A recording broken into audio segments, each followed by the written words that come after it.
Amen. We've been looking at the subject of dispensationalism. We've seen how parables are a lot bigger subject than most of us realise.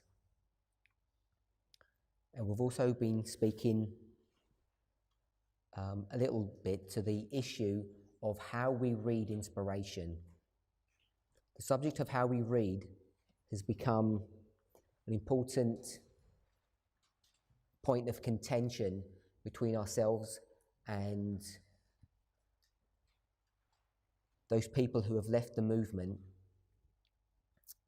We're being accused of not following a thus saith the Lord, that we are making things up as we go along. And the things that they point to when they level that accusation against us at the moment are really two issues. The first is the relationship between men and women. Is there such a thing as equality, or is there not? So connected to that subject is the issue of reforms about how women in particular are supposed to dress when we have to deal with the issue of equality. That's one point that is now an area of contention based upon the idea of how we read inspiration. You could go to Deuteronomy 22:5. You could go to New Testament passages that Paul addresses the inequality of men and women, essentially that women are meant to be in subjection to their husbands. And it's not only in a family setting, it's also in a church setting that women are not supposed to speak. They're supposed to remain silent in a church setting. So it's all about how we read those portions of Scripture. And the other major issue that's rearing its head is the issue of the Sunday law. That we are not taking a literal reading, or as they would say, a thus saith the Lord, of Ellen White's writings when it comes to the issue of the Sunday law. All to deal with the connecting thoughts of the mark of the beast, the seal of God, all of those points that because we've drifted away, as they would accuse us, of not taking a literal thus saith the Lord, we are now off the line and in apostasy. But of course we know that the subject is not that straightforward. At least we should know. Because if you take any Adventist, in fact almost any Christian, and start going into the Old Testament, you know that they will be forced to pick and choose portions of instructions which they accept and which they reject. There is no one, as far as I am aware of,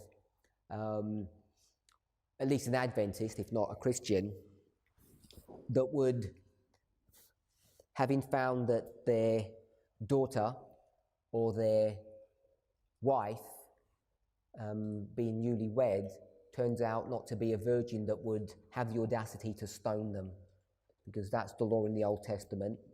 And none of us would actually put that into practice, regardless of whether the law allowed us to do or not. We would all know it's inherently wrong to do so. So, it's simple examples such as that we pick and choose what portions of inspiration we want to read literally and which portions of inspiration we don't want to read literally.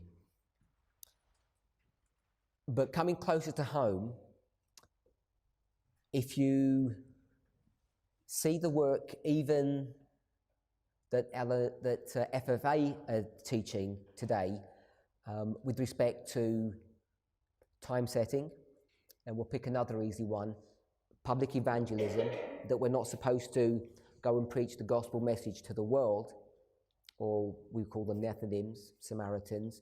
They recognize that as a principle based upon a common understanding of end-time prophecy. And yet if you go to early writings, or you go to any portion in fact, of the Spirit of Prophecy. In fact, the whole book was compiled that deals with this subject, called the Book of Evangelism. You know that Ellen White nowhere speaks about this concept of not preaching the message to the world. So we stand in direct opposition. In fact, many people, many Adventists, see it as a marker that we are a schism or a sect, an apostate group, because we do not believe in public evangelism. In fact, if you were to speak to Christians, evangelical Christians, and you were to tell them that we don't do evangelism, we don't go to the world and try to bring them into Christianity to convert them, they would see us as being in error on that subject. So it's not only Adventism that has a problem with our position, the wider Christian church does. And they can take that straight from the scriptures, the New Testament commission that we're meant to give the gospel to the world. We're now breaking that "thus saith the Lord" concept. We recognize that. We understand why we do that. FFA and their followers also recognize why they do that. But what they're not willing to say, not willing to admit to, is that they are no longer following the "thus saith the Lord." What they're doing is making things up, if I can say it this way, as they go along the line of prophecy, just in the same way we do. Time setting.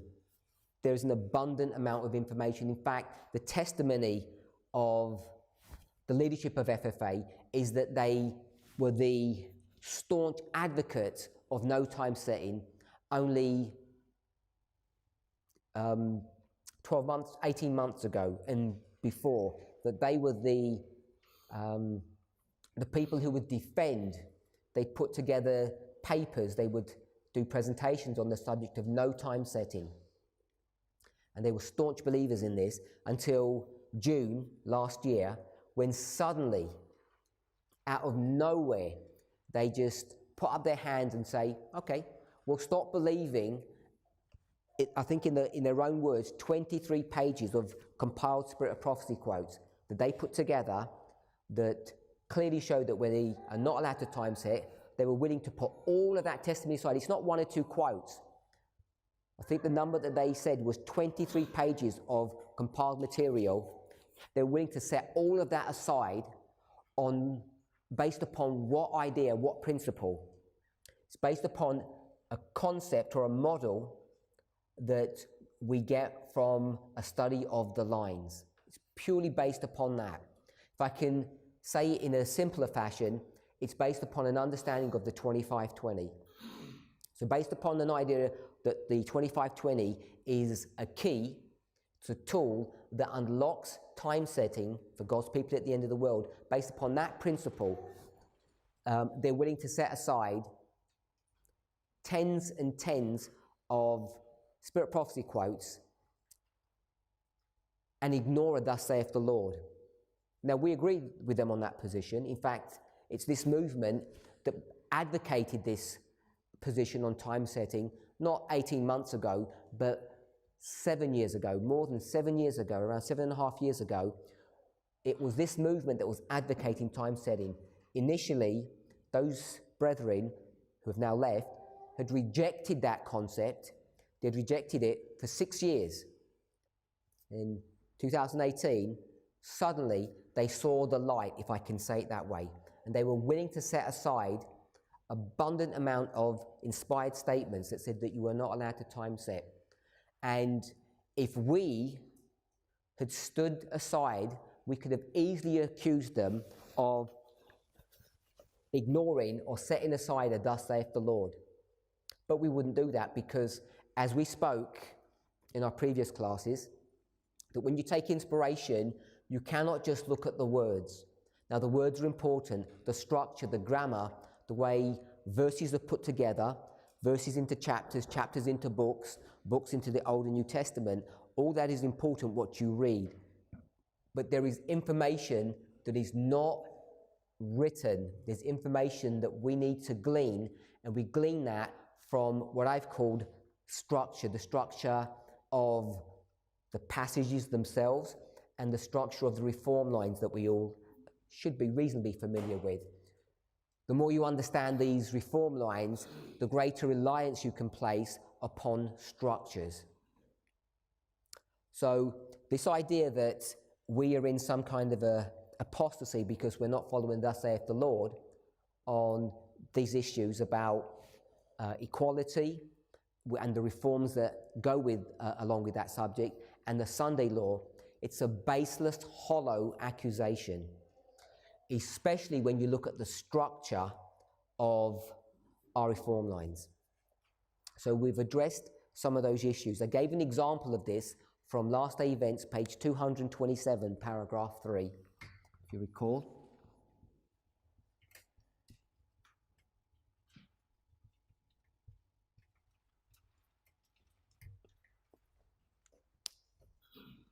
The Lord has shown me clearly that the image of the beast will be formed before probation closes, but it is to be the great test for the people of God by which their eternal destiny will be decided. So I laid this out for us, if you recall, that what Ellen White is teaching us is here at the Sunday law, which is the image of the beast. It's relatively straightforward to see that when you go to Daniel chapter 3 and you see Ellen White's commentary on that chapter. An image is a copy, a mannequin, if you like. So an image of the beast is the copy of the beast. In Daniel chapter 3, the beast is Nebuchadnezzar. The image of the beast, the copy of Nebuchadnezzar, is the statue that he's created, which is all gold, as we're all familiar with. And you are required to bow down or worship that copy of Nebuchadnezzar. You don't worship Nebuchadnezzar, you worship his copy or his image, as it's brought to view in this passage. And we know that the close of probation follows. This is Daniel 12:1. And if this is Daniel 12:1,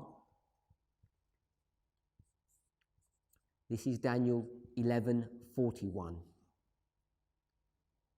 The image of the beast. This is the structure that Ellen White has set up. This is the test. She calls it the great test. The Lord has shown me clearly that the image of the beast will be formed before probation closes. Formed means created, finished. For it is to be the great test for the people of God by which their eternal destiny will be decided.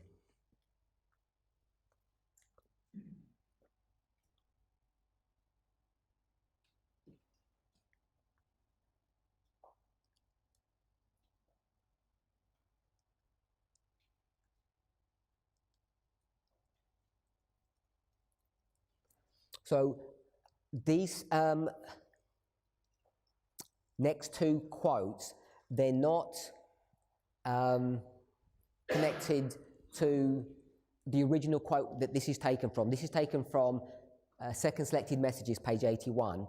But in Last Day Events, it's the next three paragraphs. So this would be Last Day Events, page 228, paragraph 1 to 3. I just want to read that.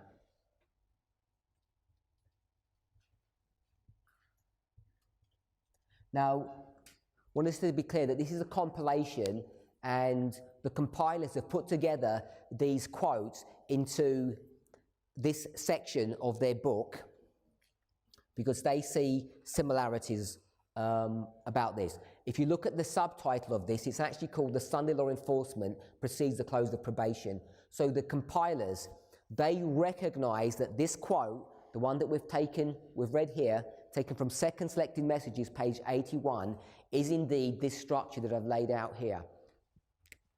This is the Sunday law history.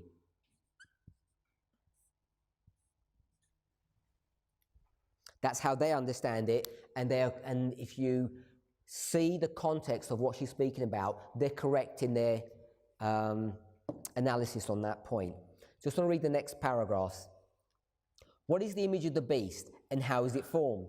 The image is made by the two-horned beast, Revelation 13, and is an image to the beast. It is also called an image of the beast. To learn what the image is like and how it is to be formed, we must study the characteristics of the beast itself, the papacy. So she's going to explain how the image of the beast works, how it's created, how it's formed. She says, before you do that, before you deal with the image of the beast, just take the word image off, you look at the original, you look at the beast itself to understand what its copy is. She tells you who actually forms or makes the copy of this beast. It's the two-horned beast of Revelation 13, verse 11, the United States. When the early church became corrupted by departing from the simplicity of the gospel and accepting heathen rites and customs, she lost the spirit and power of God. And in order to control the consciences of the people, she sought the support of the secular power. The result was the papacy. So the papacy is when you get a church who loses the simplicity of the gospel and begins to accept heathen or worldly practices, loses the spirit of God, and then goes to the world in order to control its own people. That is what ends up being called the papacy. I'll read that again. When the early church became corrupted by departing from the simplicity of the gospel, accepted heathen rites and customs, she lost the spirit and the power of God. In order to control the consciences of the people, she sought the support of the secular power. So you've got a corrupt church seeking the help or the aid or the strength of the state, secular power, and the result is the papacy. The papacy is a church that controlled the power of the state and employed it, the government, to further its own ends in controlling its own people, especially for the punishment of heresy, and heresy would mean not following the rules and regulations that this apostate church has set up, which is following the heathen rites and customs. In order for the United States to form an image of the beast, the religious power, apostate Protestantism, must so control the civil government that the authority of the state will also be employed by the church to accomplish her own ends. The image to the beast represents that form of apostate Protestantism which will be developed when the Protestant churches shall seek the aid of the civil power for the enforcement of their dogmas. So all this is going to be happening in the Sunday law time period. You check the context of all of this, that's how Ellen White's going to describe it. Now, our movement, as we already spoke about, is dealing with two issues. It's to repeat and enlarge, if you like. We are the Church of Ephesus. We have a relationship with Laodicea. When we start talking about reform lines and we go from the line of Christ to the line of the Millerites to our own line, and we delve back further into the line of Moses, what we see, as Sister Tess has mentioned numerous times now, that if this is the story of ancient Israel,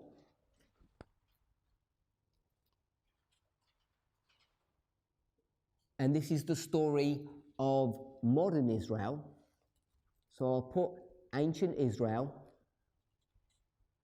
and modern Israel, Ellen White is going to give this story in different ways. She's going to explain it using different stories. So if I were to do it this way,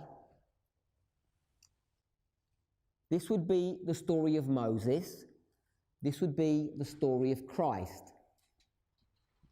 And then this, I'm going to call it the story of Christ, and I'm going to call this the story of the 144,000. And this version is found in the book Acts of the Apostles, chapter 5, as we mentioned previously. And if you take that model, this would be the former reign. It runs all the way through history for 2,000 odd years, and it ends in the latter reign, in the history in which we find ourselves. So if we were going to do it this way, we wouldn't just call this the 144,000. It wouldn't be correct to do that the way Ellen White describes it. So I'm going to change that, and I'm going to call this, I'll just call it the SDA Church. Begins at the time of the end, 1798. If you go back to this passage and read it, she speaks about that subject. She speaks about the time of the end. So you can take this story this way, and what we could do then would be to develop a story. But there's another way to understand this history, the history of modern Israel, and it's one that we use more frequently because we want to have a certain perspective. What we want to do is look at this last portion of this history here, this history of what Ellen White would call the latter rain, because this would be the history of the former rain, running all the way through history to the end, and this would be the history of the latter rain. What we are going to do is focus on this portion of history and expand it out in this way. And when we do that, we see that it's the Millerites and us, the 144,000. So that's what you're more familiar with. You can see that we take this history and we ignore everything in between these two, as we do here. And what you see is this story that's been drawn out for you a number of times. If this is Moses and this is Christ, that this becomes the Alpha and the Omega, the Alpha and the Omega. So all we're doing is looking at histories, which are progressive histories, goes all the way from Moses to the end of the world, and we start talking about progression and repeat and enlarge. So the progressive history of ancient Israel, which follows the sequencing of 7 churches from Ephesus to Laodicea, what we do is we look at the first church to the 7th church, first to the 7th. So you're going to run that in its proper way. What you then would do would call this the first church for modern Israel, and this the 7th church. So there's many different ways to explain and to lay out these stories depending on the point that you want to make. What we do is we end up looking at the Millerite history with the 144,000, which is the beginning and the end, not of the Christian dispensation or the Christian history, the Christian church, but just this last portion here, which is the portion of the latter rain, because that's where our focus wants to be. So this is how we tend to approach our own history. It's this concept of dealing with progression and repeat and enlarge. Often we don't speak in terms of this, and so it gets buried what we're actually doing. And people think this is the only way of understanding this history, but it's not. Ellen White explains it in her own way, and what we do is extract the information that she's given to us, and we modify it to make the point that we want to make. So coming back to this point here, we take her writings and we see that this is the point that she wants to make, that the Sunday law and the close of probation are dealing with the image of the beast and the close of probation. But what we want to address is this issue of Ephesus. And if we were to take this story here, this version, and we look carefully at Acts of the Apostles chapter 5, what you're going to see is that this story doesn't quite look like that. It's not just a line of progression, and this would be the history of the cross, and this would be the history of Moses, and this would be the SDA church, or the end of the world. What you find that she does is that she takes this history here of ancient Israel, and you're going to see that it overlaps with the history of modern Israel. And it's this overlapping here in the history of Christ that becomes significant to us. Because what we do is we take this principle of this overlapping, and it begins to open up the concept, the principle, that in the history at the end of the world, we're going to have overlapping histories. We call them the priests, Levites, and Nethinims. We already have now the prophetic license from inspiration to actually do what we're doing. We haven't made this up to take the history of the 144,000 and start doing this. Sometimes I think we just made this principle up, this idea that we can have these overlapping experiences, but we haven't made it up. We can actually get this straight from this story. And once you do that, once you see that you can overlap, and you factor in that ancient Israel and modern Israel are just to repeat and enlarge, then what you can see is this history here is the history of the seventh church. That's what the church is in the time of Christ. It's the seventh and last church, Laodicea. We didn't read the Bible passages, but I gave you three from Matthew 5, Matthew 15, Matthew 23. Matthew 23. We can see in those passages the three characteristics of Laodicea: blindness, nakedness, and poverty. Not in that order. If that's the seventh church, we know that the church that gives the gospel to the world, the church that is extracted out of Laodicea, is the first church, Ephesus.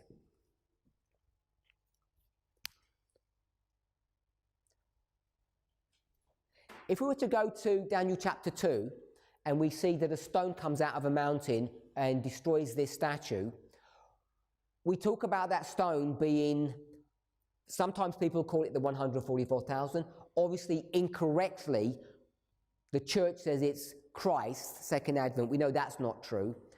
But some people think it's 144,000. If I were to use a different term, not the 144,000, but the church triumphant, the kingdom of heaven, which is what Daniel 2 actually calls it, the kingdom of heaven. So if we stick with that, it takes time to cut this stone out of that kingdom, out of the mountain. Now, we can understand that story at the end of the world, but we can also understand that story to be used or typified in previous or other histories. Let me just read a Bible quote to you.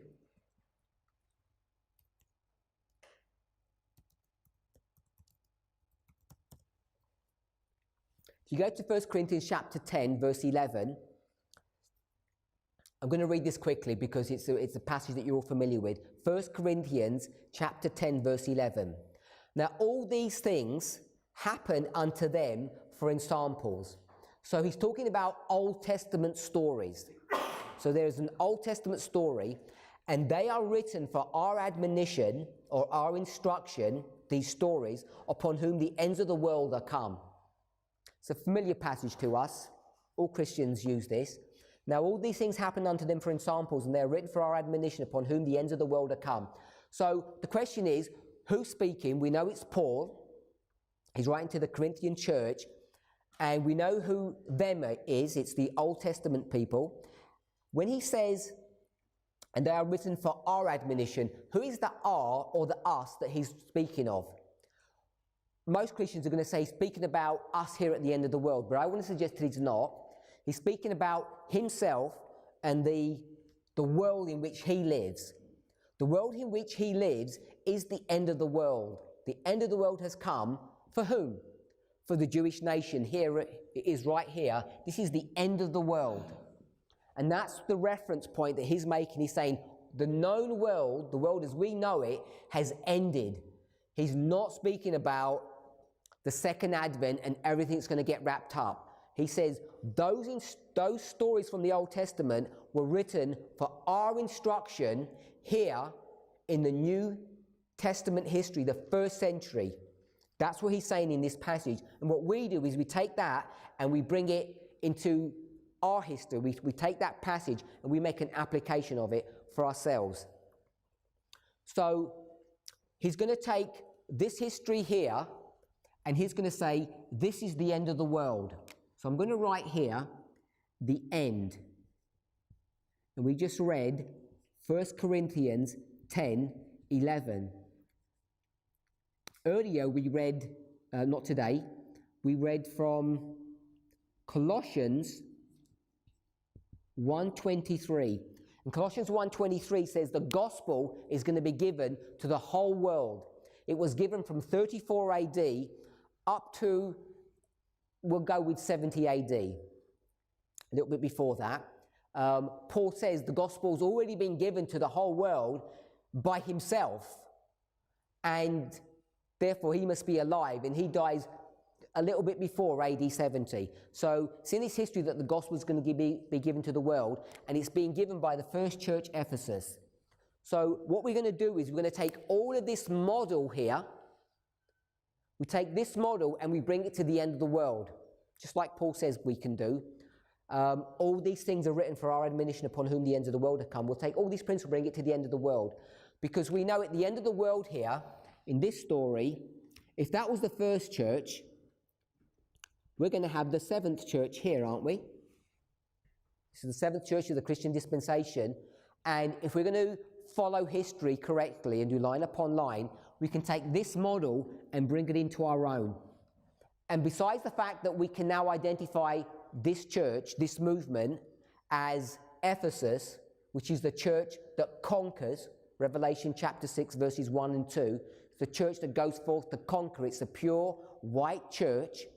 Besides that, which is obviously relatively easy to see, the principle that we really want to understand is that the seventh church is going to overlap with the first.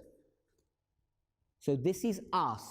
There's an overlapping between us and the seventh church of Laodicea. So this is Ephesus and this is Laodicea. So if we can take this story and say that this is Daniel chapter 2. Hopefully you can see that this is Daniel chapter 2. There's a mountain, it's the Seventh-day Adventist church, and cut out of that mountain is a stone. And that stone is going to conquer this statue. If we're okay with that idea, it's all built into this model. If you can do that here, what can we do here? The same thing.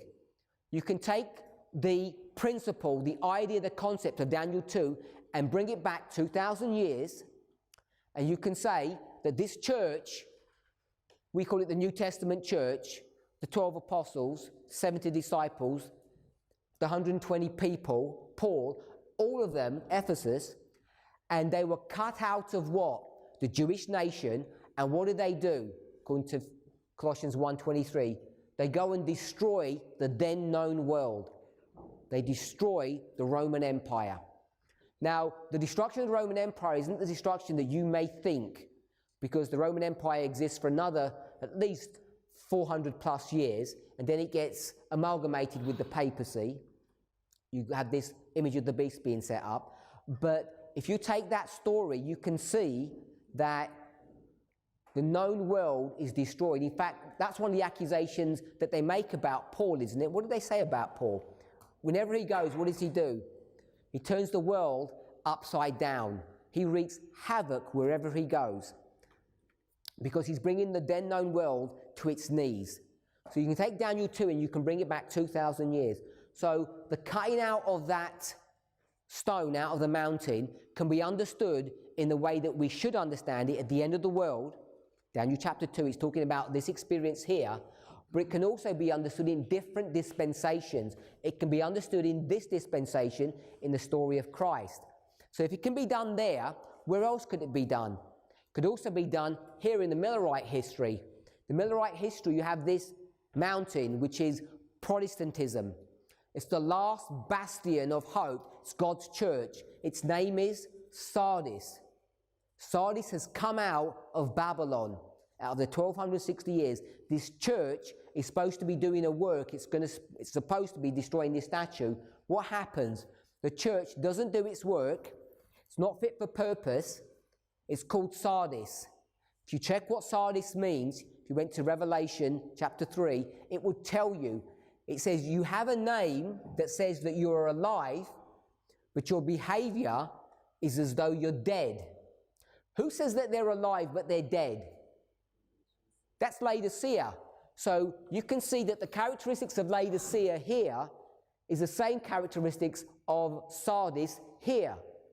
So you have these parallel thoughts, these parallel ideas. So what comes out of Sardis? This small group of people that we call the Millerites. The Millerites are cut out of Protestantism to do a work. Those Millerites end up becoming the Seventh-day Adventist Church. So you get these stories that can repeat in different ways. And I've only given you 3 now, but you can get that and take it back in many, many different stories, this cutting out of a group of people from God's church. So it's an important principle to see that this cutting out is a reality and it really does happen. So we're going to take this principle here, and our focus is upon the church. So we're going to do it this way. We're going to call this the close of probation. In terms of Daniel chapter 9, the 70-week prophecy, it's split into various portions, as we all know, 7, 62, and 1, all adding up to 70. The final week, the 70th week, is split into 2 parts, 3.5 years. And when does that 70 weeks finish? Finishes in the year AD 34 at the stoning of Stephen. Yeah, all familiar to us. And then what happens? Ellen White tells us in The Great Controversy, following the 490 years where the gospel message was meant to go to the church, it then stops and goes to whom? The Gentiles for 1,810 years, which is the completion of the 2300-day prophecy, Daniel 8:14. Daniel 8:14 is split into 2 parts. We spoke about this yesterday. 490 years for the Jews and 1,810 for the Gentiles. For the Gentiles and the Jews. And this is 34 AD. So this close of probation is a shut door. So we'll call it a shut door. And in the story of Christ, this would be 34 AD. And then what happens? Colossians 1:23 happens, and the gospel then is given to the world. So we're all familiar with that. So this is the story of the Jews, or what we want to call the church. This is the story of the Gentiles, or what we will call the world. So this movement is going to first give a message to the church, because that's what Ephesus does. It's right here. There's an overlap of Ephesus and Laodicea. We've discussed that. First, John gives a message to the church. He says, repent, for the kingdom of heaven is at hand. That's his ministry. Christ is going to come in Matthew chapter 10, and he's going to tell what to his disciples? Only go to the lost sheep of the house of Israel. And then he's going to tell you who the lost sheep is. It's the Jews, it's not the Samaritans, and it's not the Gentiles. He's quite explicit in that. Matthew 10 verses 5 and 6. Now people get confused about this issue because they don't understand how reform lines work, and they don't understand how fractals work, and they don't understand how parables work in symbology. Now if I were to ask you, the lost sheep, and I were to ask you, what is the lost sheep? Where would you go to find out what the lost sheep is? You'd go to the parable that there was a shepherd that had 100 sheep, and what happened to one of them? Was lost. So what is that lost sheep in that parable? So no one's going to give an answer, because it depends on the context, it depends on the situation. So it could be a number of things. The most obvious one is it's you and me. We are lost in this planet. That's one answer. Now, God has got how many planets in the universe? He's got 100 planets, and he's going to lose how many of them? one of them. So he goes and saves this one planet that's lost. It doesn't literally have 100, of course. So it can be understood at the level of a planet, the Earth. It can be understood at the level of the individual. It can be understood at many different levels when we talk about the lost sheep. So we should already know that. Now, when we go to Matthew chapter 10, this movement has said what? One of the proof texts that we have, that we say no public evangelism, is based upon what principle? The one that's found in Matthew chapter 10.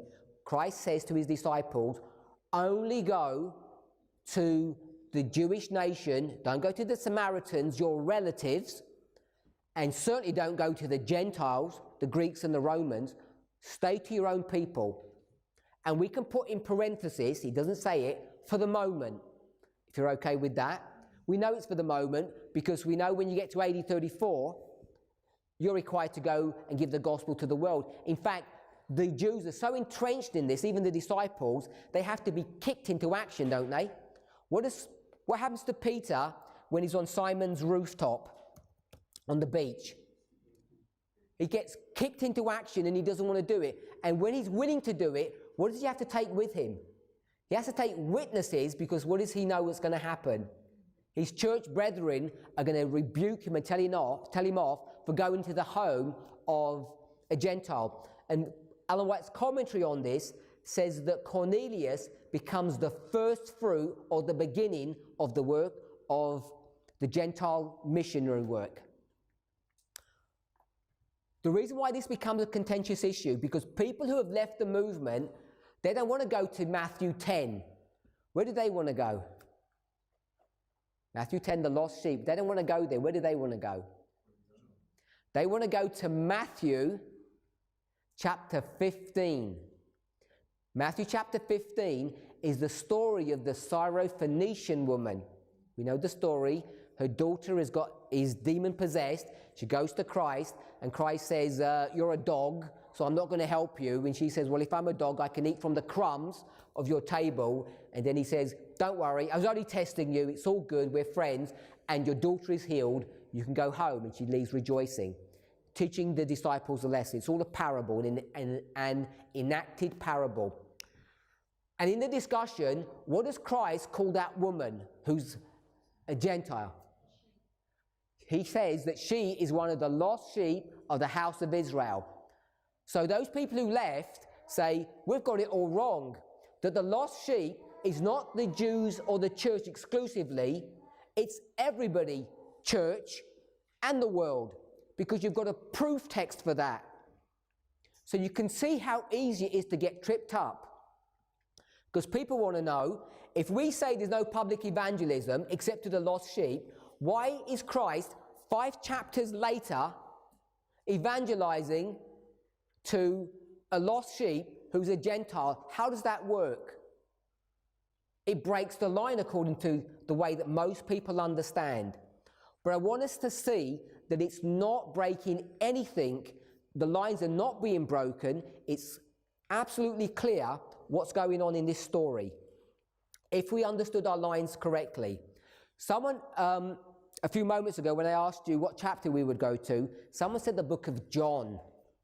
So if we were to go to the book of John, and we went to chapter 4, let me just check, pretty sure it's chapter 4.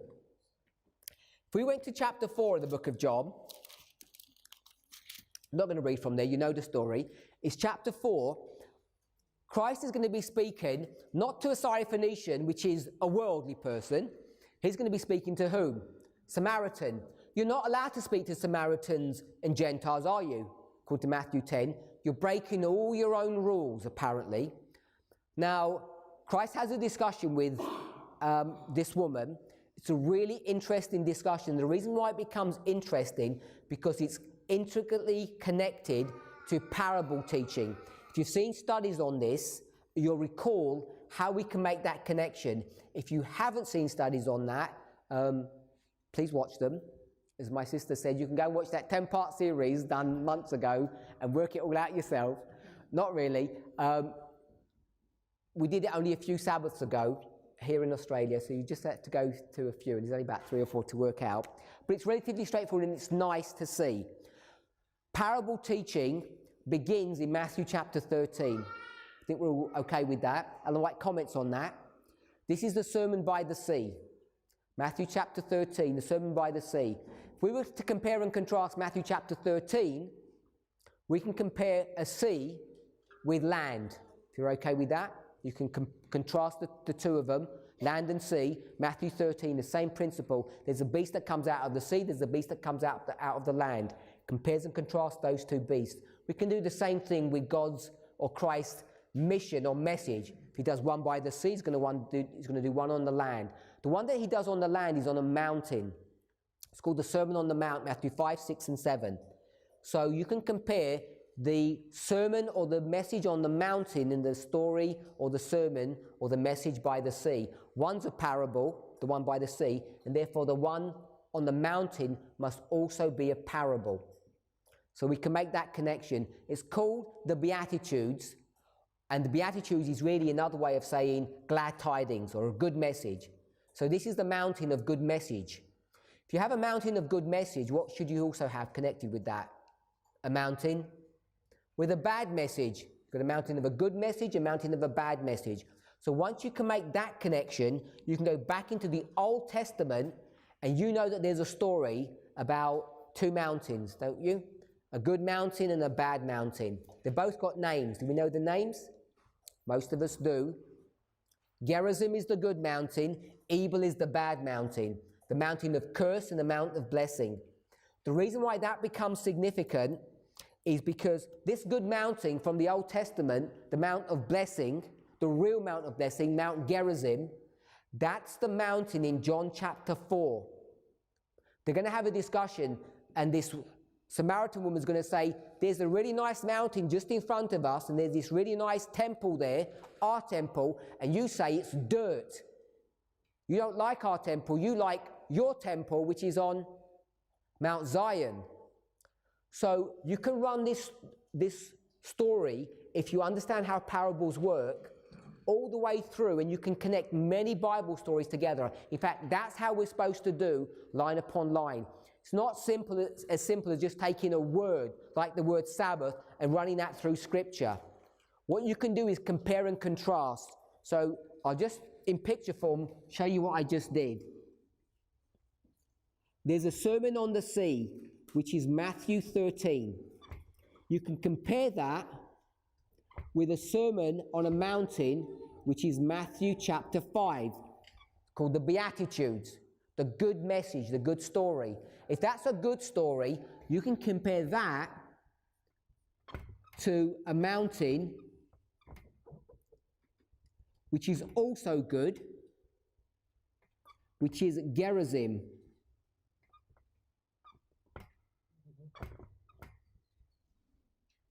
And if you're going to compare a good mountain, you can compare that with a bad mountain, and that's Ebal.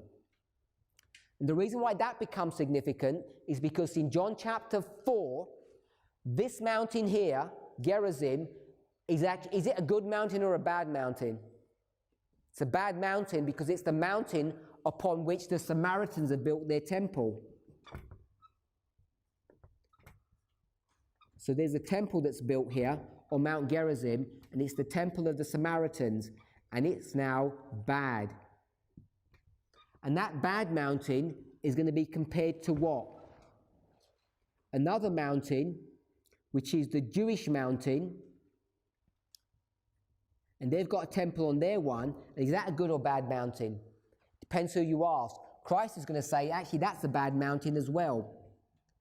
Because salvation cannot be found on Mount Zion, and it cannot be found on Mount Gerizim.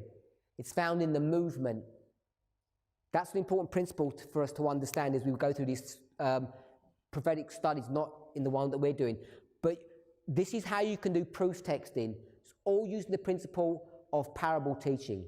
Now, the reason why all that becomes important is because if you're in John chapter 4, and we go to verse 35.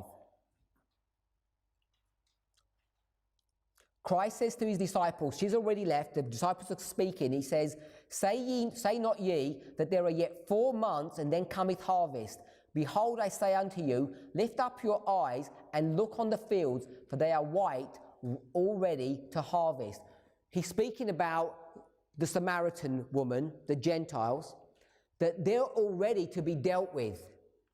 So all I want to say, when we start speaking about the lost sheep of the house of Israel, the Syrophoenician woman, the Samaritan woman of John chapter 4, Christ is already going to begin to deal with those people before time.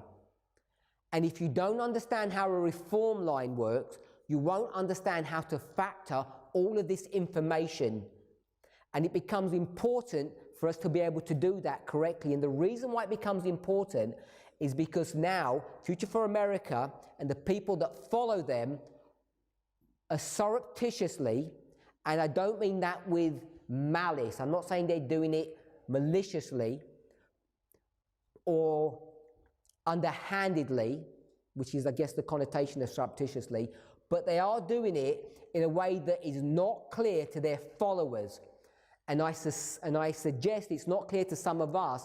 We are not fully aware, many of us, of how far in the last 2 months Future for America have gone off the line of prophecy, and are now doing their own thing. It's much worse than you could ever imagine, because they are now totally doing away with the line. And the reason why it becomes so dangerous is because they use all the language that they follow the lines of prophecy, that they claim to believe in the priests, Levites, and Nethinims.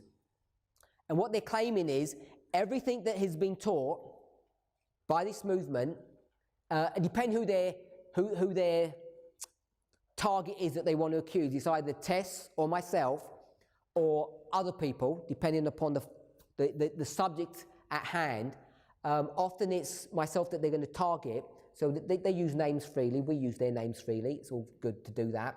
But they're going to say that what we've done is systematically dismantled the established truths of this movement from its inception here since 1989. And I want to go through some of those things, only a few of them, of what they're accusing us of doing wrong. One of the things that they're accusing us of doing wrong is this concept of dispensationalism, as I've said. But it's much worse than that. It's dispensationalism. The way we read is wrong, because we don't follow a thus saith the Lord. I've shown you that they don't follow it either. This whole manipulation of how to deal with symbology. Who's the lost sheep of the house of Israel? Depends on the context. They're not willing to see that you have to read contextually. Because if you go to Matthew 10 and you go to Matthew 15, you'll get different answers of who a sheep is. It's either a Gentile or the world, or it's God's church. It's different. And what is confusing is that Christ is dealing with this lost sheep who is the world in the dispensation or the time period of the church. How could he do that? We know the answer is all found in the principle, what I'm going to call overlap. When you start understanding you can overlap histories, not only that you can, but you're required to, these things begin to make sense. They make sense because if you go into this story here, if we went into our story, hopefully you can see it. Maybe I'll make it a little bit bigger.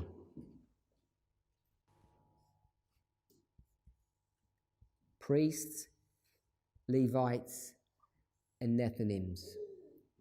So I've not given any intermediate waymarks there, but all of these would all line up.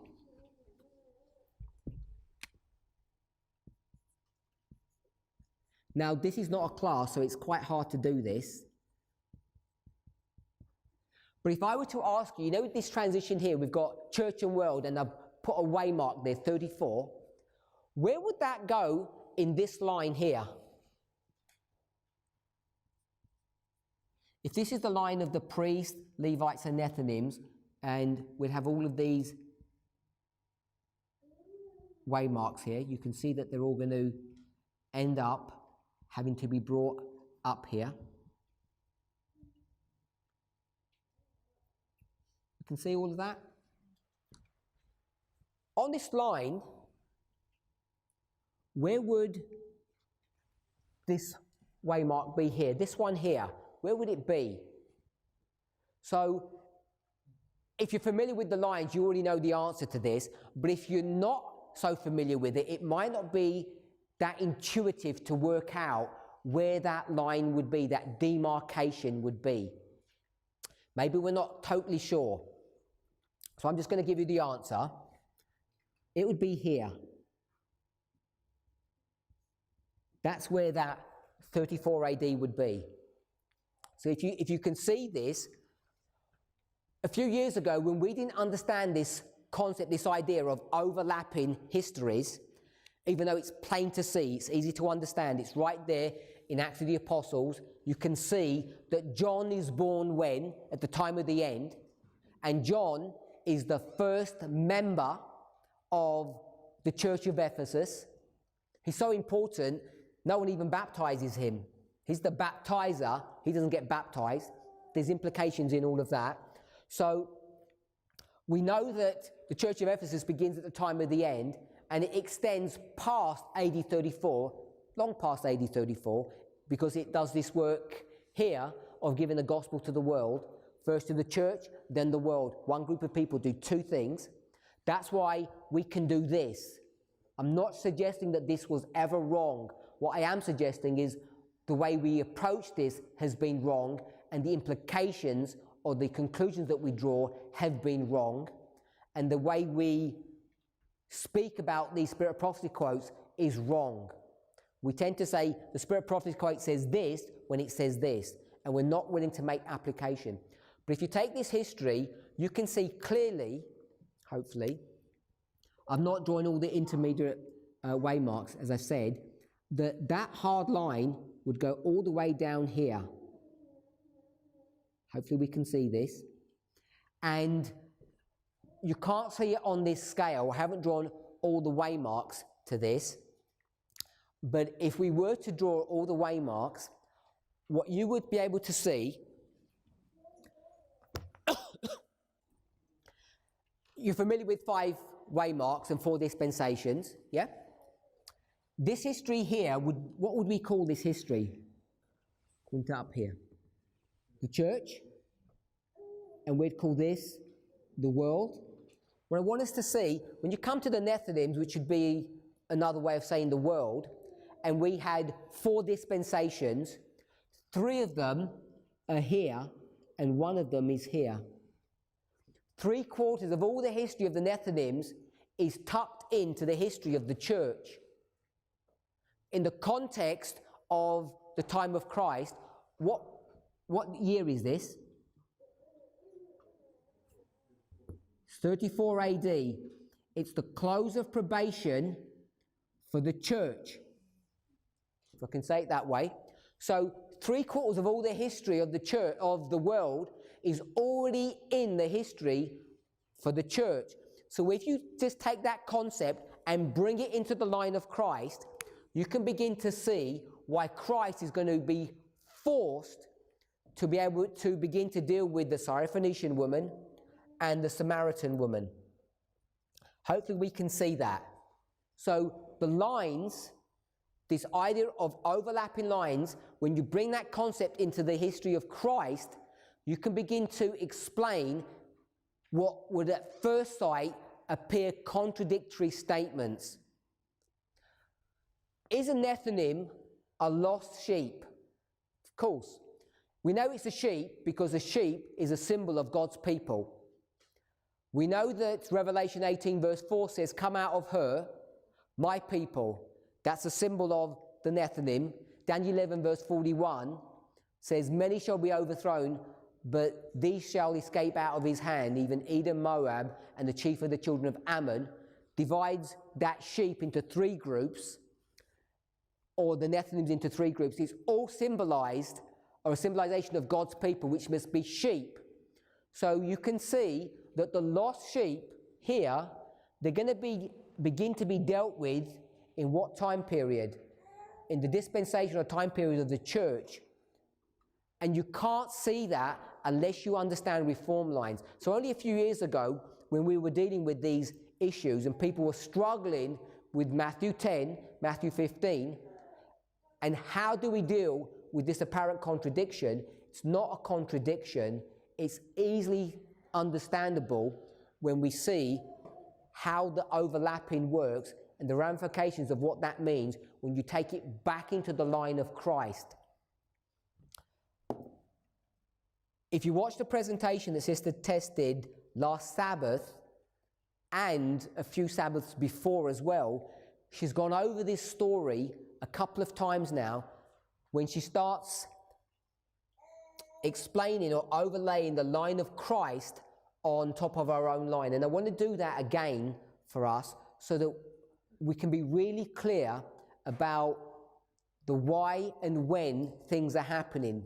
So one of the things that I've done so far is to explain that symbols, the lost sheep, has to be understood at different levels.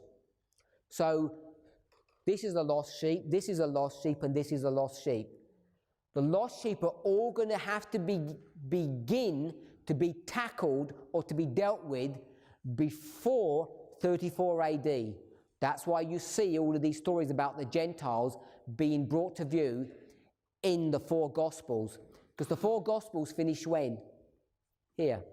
Four Gospels finish in this story. This is Acts of the Apostles, and this is the Gospels. The Gospels are the story about the church. Acts of the Apostles is a story about the world. If we can say it that way. The four Gospels and Acts of the Apostles. In the Gospel stories, the reason why we see interaction with the world is because what's being brought to view, what we would call the ploughing, the former rain, and the latter rain of the world, or the Nethinims, or the Gentiles. That's the kind of language that we use. I want to just summarize what we've discussed so far.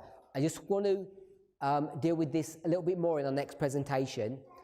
But what we've seen is how repeating patterns work and how we need to be careful about reading inspiration and putting it in its proper place. We've dealt with that. We've dealt with this important principle of overlapping histories.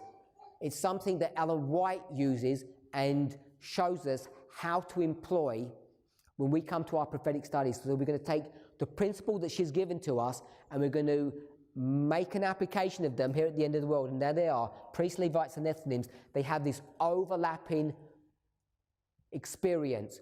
The simple way of doing it is to say that this movement overlaps the history of Laodicea. We know that Laodicea isn't ended yet. It's still here in existence. And here we are. And we have been cut out, or we're being cut out, of the Laodicean church, the mountain of Daniel 2. When you take that principle, you can extend it further. And the extension that we're making is to explain how... Let me not say it that way. Let me ask you a question. These priests in Daniel 2, what are they symbolized in Daniel 2 by? Stone? Good. So this is the stone. The Levites, what are they symbolized by in Daniel 2? Stone? So we're a bit more cautious about that one. So Levites come from where? From the church. The church is a symbol of God's kingdom. There's only two kingdoms in that story. If you remember, we did it here. We did that balance. We had the statue on one side. We have to balance it with the mountain on the other. So they come out from Adventism just like we do. So they have to be the stone, if we're okay with that. The priests and Levites are the stone. What are the Nethinims in Daniel 2? Good. So it wouldn't have been picked up on the camera too well, but it's wheat. You have to go into the verses a bit carefully. If you've seen a study done on that or you've done your own study, you'll know that that's correct. So this is a symbol of wheat. So the stone gets cut out of the mountain. This stone gets cut out of the mountain. This wheat gets cut out of the statue. So you can take all of this and you can bring it all the way back to Daniel 2. Often we don't do that. We don't relate Daniel 2 to our own story. And if this is the cutting out of the stone from the mountain, you can see it's the same story as this. Ephesus and Laodicea, Ephesus and Laodicea. So all I want us to see, that when we take the cutting out of the stone from the mountain, that it's going to happen in two phases. That's what's important to see. It happens in two phases. First the priests, then the Levites. Both are cut out of Laodicea. You can go back to Ezra, Zechariah, all of those stories, and you can see how God's people are extracted out of something. In those Old Testament stories, what are they taken out of? It's the end of the 70-year captivity. So what are they taken out of? Go to Zechariah chapter 2, verse 6, because some of us are not sure. Go to Zechariah chapter 2, verse 6.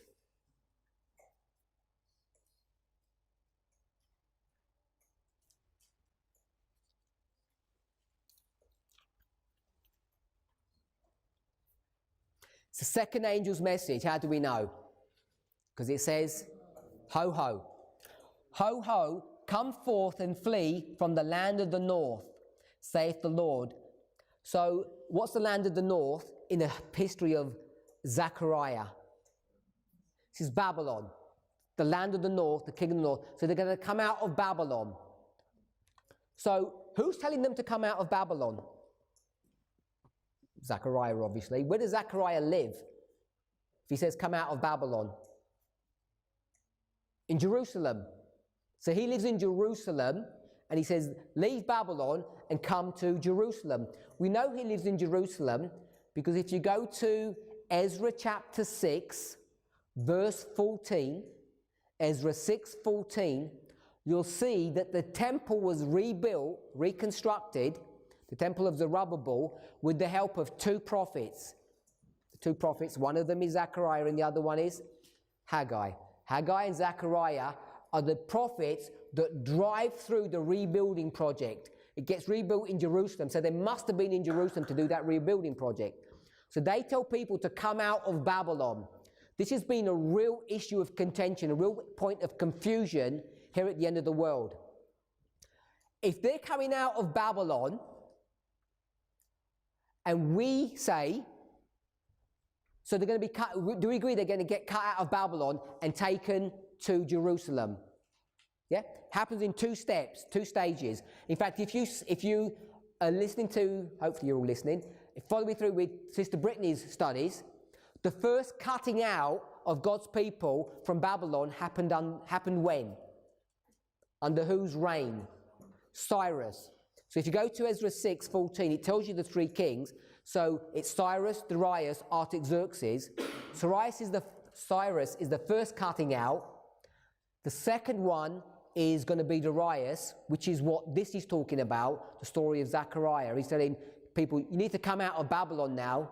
Darius is reigning, so we need to do a job. We know that. We're in the book of Zechariah, yes? We just read 2:6. Go to 1:7. We just read 2:6, go to 1:7. Zechariah 1:7. Upon the 24th day of the 11th month, which is the month Sebat, in the second year of Darius, came the word of the Lord unto Zechariah, the son of Berechiah, the son of Iddo, the prophet, saying all of the thing that he's going to say now. So it's in the second year of Darius. First one is, and we won't go there. First one is Cyrus, second one is Darius. So Zechariah's already left, and how many call-outs are there going to be from Babylon? 2 call-outs. Zechariah and the first lot with Cyrus, and the second one would be here.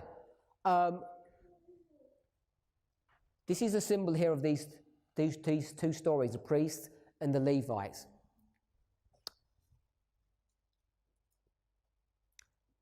Just want to make one final point. In this story, they're coming out of Babylon. They're going to be cut out of Babylonian captivity. So if we say, come out of her, my people, isn't that what Zechariah said in 2:6? It says, ho, ho, come forth and flee from the land of the north.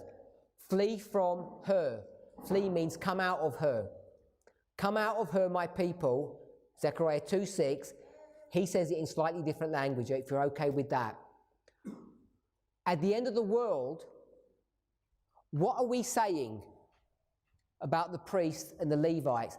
Are they going to have to come out of something? What are they coming out of?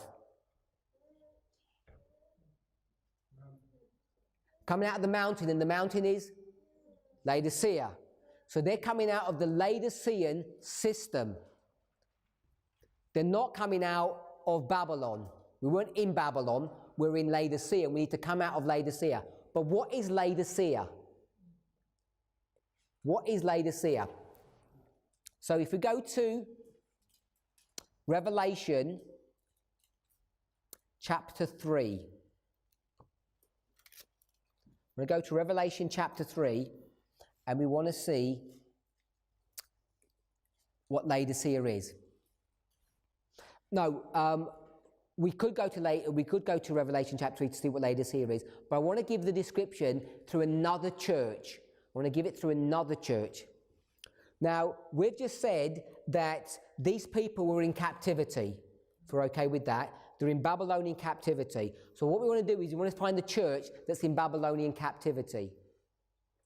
Who's in Babylonian captivity? Which church is that?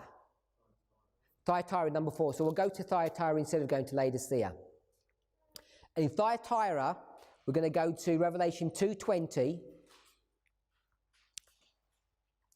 Notwithstanding, I have a few things against thee, talking about the leadership of the Thyatiran church, because thou sufferest that woman Jezebel, which calleth herself a prophetess, to teach and seduce my servants to commit fornication and to eat things sacrificed unto idols. So this is the 1260.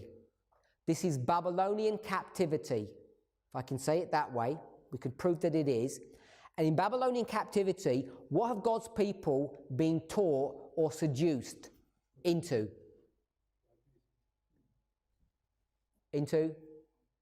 Into Babylonian theology, if I can say it that way. So the leadership of the church have taught us to follow Jezebel and to have a relationship with her. The Laodicean condition is nothing more than the condition of imbibing a theology or a doctrine from the papacy or Babylon, if I can say it that way. So when we're going to be cut out of this church here, there's a stone being cut out of a mountain, we're being cut out of the Laodicean experience. The Laodicean experience is a theological concept, a theological idea that we got from whom?